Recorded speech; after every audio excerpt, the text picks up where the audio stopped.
72% of churches indicate they have no marriage ministry. Does that surprise you? When we talk to pastors and church leaders across Canada, they're not at all surprised by that statistic. And they consistently tell us, we want to do more. What we've learned is that most churches do a good job of pre-marriage prep, and they usually have a plan in place for marriages that are in crisis.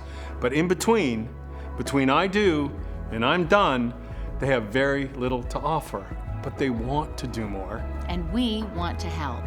So in consultation with pastors and leaders, Family Life Canada has developed a 3-hour workshop, a marriage ministry workshop, that walks church leaders through a process of assessing the needs and the opportunities in their church and their community. They come out of the workshop with a custom-built roadmap for marriage ministry that's clear, that's concise, and it's doable. A plan to start where they are, do what they can, and build for the future. Now, we will offer ideas, best practices that other churches are doing, ways to recruit and equip lay leaders, marriage resources that we know are tried and true, but each church is going to build their own plan.